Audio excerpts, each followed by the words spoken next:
Quando eu era criança, costumava passar quase todos os dias andando de bicicleta. Era uma tarde comum de verão quando saí para pedalar com um amigo.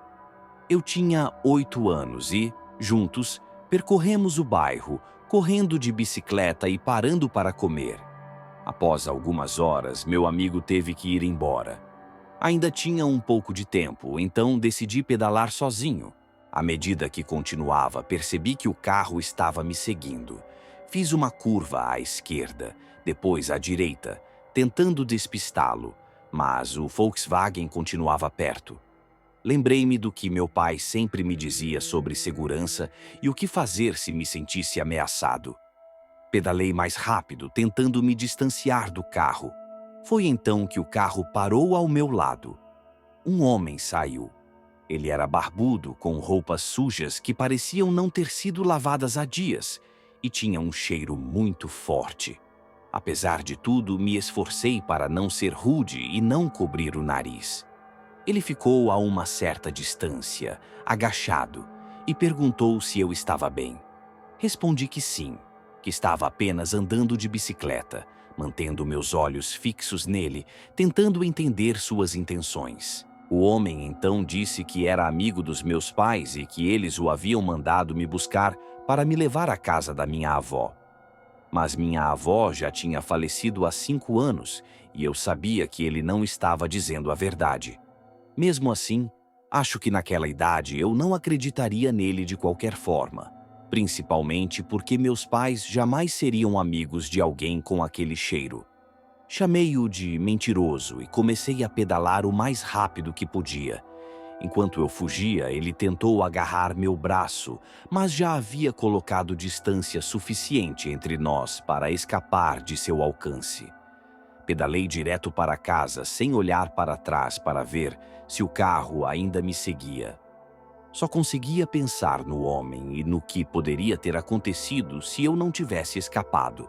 Quando finalmente entrei em casa, meus pais estavam na sala. Tremendo e chorando, contei-lhes tudo. Eles chamaram a polícia e descreveram o carro que eu havia visto. Milagrosamente, no caminho até nossa casa, os policiais cruzaram com o Volkswagen branco, prenderam o homem e vieram até nossa casa. Após confirmar que aquele era o homem que tentou me agarrar, a polícia o levou embora. Nunca soube o que aconteceu com ele ou quais foram as consequências. Acho que meus pais sabiam, mas, por eu ser muito jovem, disseram para eu não me preocupar e garantiram que eu estaria seguro. Apesar do medo que senti na hora, olhando para trás, fico aliviado que ele tenha sido capturado. Antes de continuar, gostaria de convidar você a se inscrever em nosso canal para acompanhar mais conteúdos como esse. Não se esqueça de deixar um like nesse vídeo para nós ajudarmos. Vamos continuar. Era uma noite de verão, e eu tinha uns 9 ou 10 anos. Um acidente sério tinha acontecido a poucas quadras da nossa fazenda. E, mesmo que não estivéssemos em casa na hora, ficamos sabendo pelos vizinhos no dia seguinte. Eu não parava de pensar no que tinha rolado. Então pedi à minha mãe para ir até a esquina de bicicleta para dar uma olhada. Sei lá, queria ver se achava alguma coisa interessante ou, pelo menos, matar o tédio. Minha mãe deixou, mas fez questão de me avisar para não ir muito longe. Ela estava lá fora, pendurando roupas no varal e ficou me vigiando enquanto eu saía pedalando. A gente vivia numa área bem rural, super tranquila.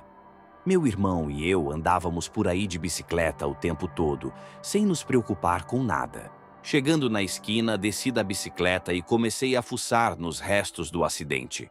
Tinha uns pedaços de vidro espalhados e um metal todo amassado.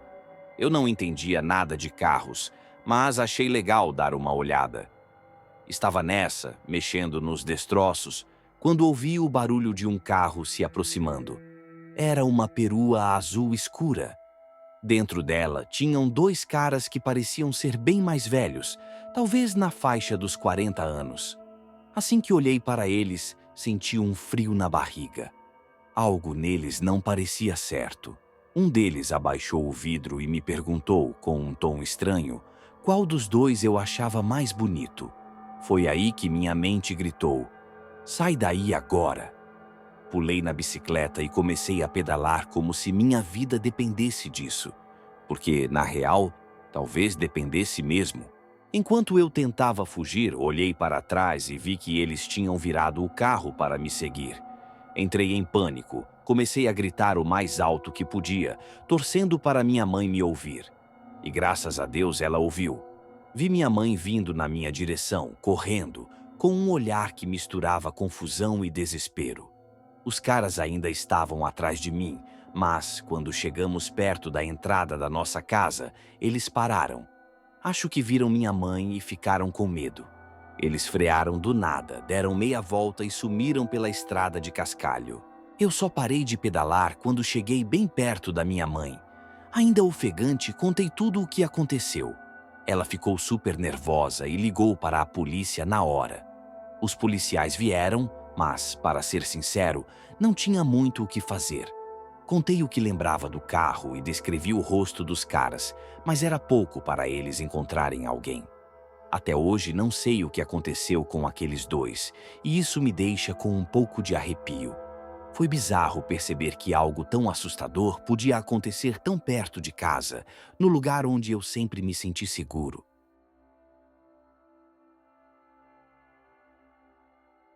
Eu moro em uma cidade bem movimentada, então usar a bicicleta sempre foi a melhor solução para evitar o trânsito. Além disso, eu gosto mesmo de pedalar. Minha bike é daquelas pesadas, de uma marcha só, perfeita para trajetos curtos, mas que vira um pesadelo quando aparece uma subida no caminho. Uma noite resolvi ir ao mercado de bicicleta. O caminho passava por um parque que eu conhecia bem e já tinha cruzado várias vezes.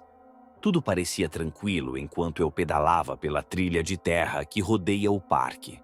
Aí veio uma ladeira e eu já comecei a suar para conseguir subir. De repente ouvi passos atrás de mim, bem no ritmo de alguém correndo. Os passos ficaram mais altos e logo percebi que a pessoa estava se aproximando rápido. Pensei, ok, alguém vai me ultrapassar agora. Então me joguei um pouco para o lado, achando que seria educado dar passagem. Só que ninguém passou. Continuei pedalando, tentando aumentar a velocidade, mas os passos não sumiam, continuavam grudados atrás de mim. Confesso que não tive coragem de olhar para trás. Vai que eu me desequilibrava ou acertava uma pedra e caía?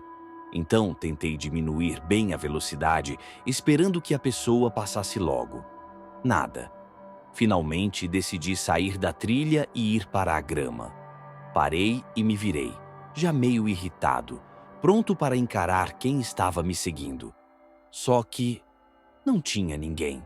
A trilha estava completamente vazia e os passos tinham parado. Fiquei ali parado, olhando ao redor, mas não havia nenhum sinal de movimento. Era como se o corredor simplesmente tivesse evaporado. Não fazia sentido. Eu tinha certeza de que alguém estava ali. Depois de alguns minutos tentando processar o que aconteceu, resolvi seguir em frente. Fui ao mercado e voltei para casa, mas aquilo não saía da minha cabeça. Mais tarde, decidi pesquisar um pouco sobre o parque. Foi aí que descobri uma coisa bizarra. Aquele lugar tinha sido construído em cima de um antigo cemitério. Era um cemitério para pessoas pobres e nem todos os corpos tinham sido removidos. Estimavam que ainda houvesse uns 2.000 restos mortais debaixo do parque. Achei também relatos de gente que dizia ter visto fantasmas ou sentido áreas frias enquanto andava por lá à noite. Na hora, minha experiência pareceu fazer muito mais sentido. Talvez o parque fosse mesmo assombrado, e isso explicaria o que aconteceu comigo. Depois disso, continuei passando por lá de bicicleta. Nunca mais aconteceu nada estranho comigo, mas, para garantir, evito pedalar pelo parque depois que escurece. Pois bem, chegamos ao final de mais um vídeo. Peço encarecidamente que você deixe um like e se inscreva no nosso canal. E deixe aqui nos comentários qual a história mais te deixou arrepiado ou arrepiada.